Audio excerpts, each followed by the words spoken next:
بسم الله الرحمن الرحيم. الحمد لله رب العالمين، والصلاة والسلام على أشرف الأنبياء والمرسلين سيدنا ونبينا محمد وعلى آله وصحبه وسلم أجمعين. قال الله تعالى في كتابه العزيز: نساؤكم حرث لكم فأتوا حرثكم أن شئتم وقدموا لأنفسكم واتقوا الله واعلموا أنكم ملاقوه وبشر المؤمنين. صدق الله العظيم. وقال تعالى: فاسألوا أهل الذكر إن كنتم لا تعلمون. صدق الله العظيم.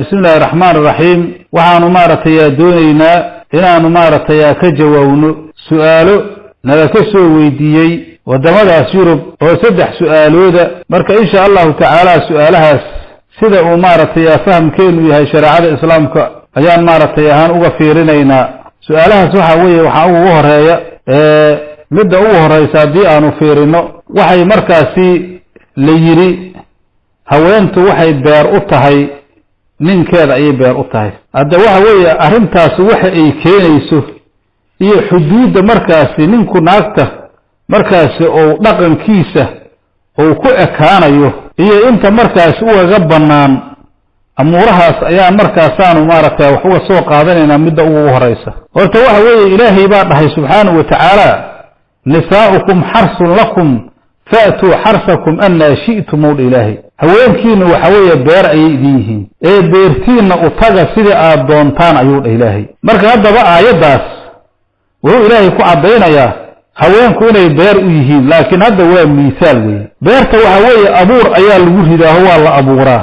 markii la abuuro abuur ayaa ka soo dhasha, markaas abuurkaas dalagii ka dhasho oo simaarta ayaa la gurtaa. haweenka marka ilaahay wuxuu ku shabahay dhulkii buu ku shabahay, arlada dhulka oo la beeraayo.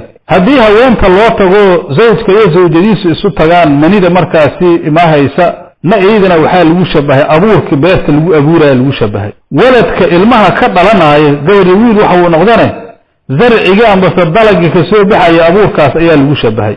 aayada markii muraadka laga leeyahay waxa weeye in la cadeeyo ilaahay amarkiisa subhanahu wa ta'ala oo markaasi muraadka laga leeyahay meeshatan qaabka markaasi loogu tagaayo oo mawluuc zarciga weeye. meesha loo tagaayo ninku naagtiisa uga tagaayene waa xagga markaasi qubulka weeye. oo marka ilaahay uu leeyahay haweenkiinu beer ayay yihiin ee beertiina u taga sida aad doontaan u taga.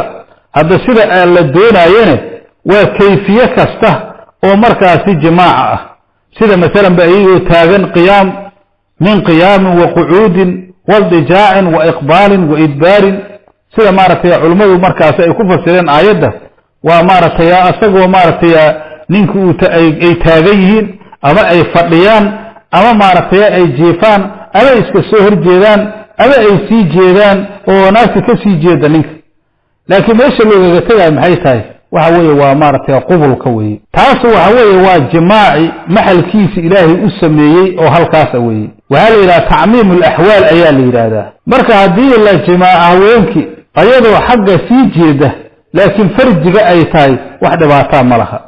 waxa kale su'aashaas ku jira hadda waxa weeye jimaaci hadda waxa weeye nabi kaleey sallallahu alayhi wasallam xadiis waxa jira markaas ahay naagtiina u taga sida aad doontaan wattaqidura wal haylata u dhahay dabada iyo markaasi haylka markay naagta qabtana ka fogaado u dhahay. oo haday caado qabto naagta ama nifaas ay qabto dabada in farjiga looga taga xaraam weeye. dabada in haweenta looga tagane ayaduna xaraam weeye. marka laakiin hadda taas waxa weeye waa jimaaci u tigitaanka xagga istimtaaca markii la yiraahdo waxa markaasi jirta dadku inay maartay sida hore ay ka duwan yihiin oo markaas ay dhici karayso in maartay qofkii haweenkii mashaawintiisa oo ku istimtaaco oo had noqoto qiblada han noqoto oo muqaddamatul jimaa' wax la yiraahdo jiro jimaa' ka horeeya jira.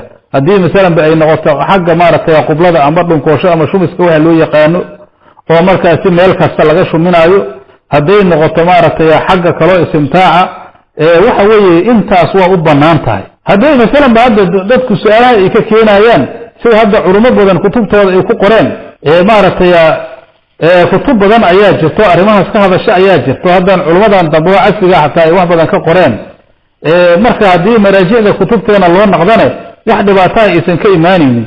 ninka haduu naagtiisa mesela waxa weeye farjiga uu ka shumiyo ama maartay waxa weeye uu carabka ka geliyo waxyaabo noocaas oo xagga min baabi talaacuba oo markaasi xagga ciyaarta iyo hadda naagta in la ciyaarona waa shay shariicada kamid oo inaan maaragtay ninka naagta hore uga boodin waaba shay maaragtay loo baahan yahay marka arrimo noocaas haddii ay dhacaanne wax ka xariman maahan calaashaan waxa weeye ninku naag haweentiisu mawluuc istimtaaciisi weeye sida ayaduba markaas sidaasoo kalentooda ay u yeeli karto bilcagsi ay u yeeli karto maadaama markaasi waxa weeye jimaaci haddii laga dhowrsado qubul laga dhowrsado duurka ama naagtii oo xayl qabta laga dhowrsado inta kaleentood waxa weeye waa mawluucul istimtaaciisi weeye wax shareecadu ka reebaysa ma jirto marka taas waxa weeye maaragtay su-aashaas halkaas ayaan markaasaan kusoo gaabinaynaa